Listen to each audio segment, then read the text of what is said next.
إذا مشاهدينا حفلنا الكريم مستمعينا الأفاضل، تابعنا وياكم خط الشوط الماضي خامس الأشواط مع سيد مسر من خويس بن سبيع المنصوري. تهانينا وسلام يا أبو سلطان سلام. نتابع سادس أشواط الصباح حيث حضور هذه الأسماء والشعارات ضمن هذه الانطلاقات الجميلة والثلاث الكيلومترات حاضرة كبداية رحلات هذا الموسم. نتابع المقدمة والصدارة بشوط القعدان، يعتبر سادس أشواطنا من تعداد هذه الأشواط البداية والصدارة والمقدمة. من الجانب الآخر مشاهدين الأعزاء يبدون اسناس لعشير بن عبد الله بن محمد بن كردوس العامري، بينما يلي من الجانب الآخر أيضا يتواجد الفارس مشاهدين الأعزاء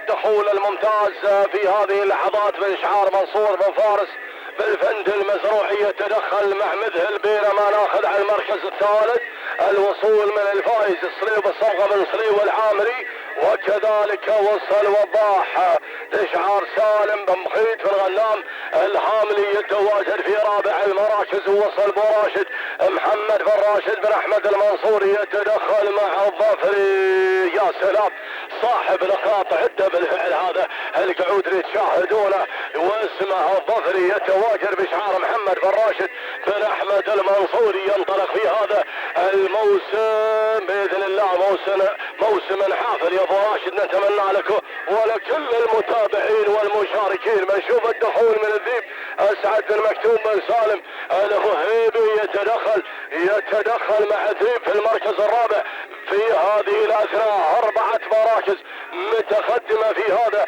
التحدي، وبدايه بنسناس نسناس ويا نسناس الصباح سلم على باهي الخد يتواجد عشير بن عبد الله بن محمد بن كردوس العامري يقدم نسناس طارا للقعدان والظفري في المركز الثاني محمد بن راشد بن احمد المنصوري بن الصمغه. يا سلام، الصمغه بن صريو العامري يتواجد مع الفائز في المركز الثالث. يا سلام على هذا الحضور الممتاز من هذه الشعارات، ولكن صامد نسناس على بداية هذا الشوط بهذا التحدي عشير بن عبد الله بن محمد بن كردوس. وشوف الدخول من الفايز والعصيف البطل ما شاء الله. يا سلام، الصليب بالصمغه بن صريو العامري لابد ان ياتي بالجديد.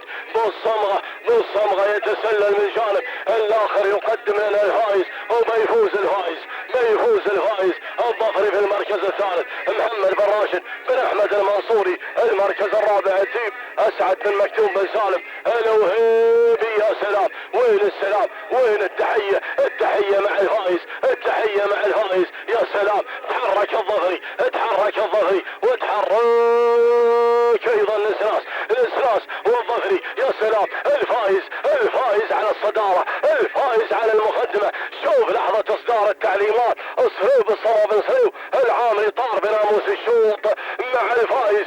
سلام يا ابو الصبغه مع هذا الحضور، والفايز يتوج بطلا في هذا الشوط. تهانينا للصليب الصواب بن صليب العامري. المركز الثاني الظفري لشعار محمد بن راشد بن احمد المنصوري، وثالثا ياتي شعار عشير بن عبد الله بن محمد بن كردوس العامري. المركز الرابع لعامر بن محمد بن زايد، او هنالك المركز الرابع فعلا لشعار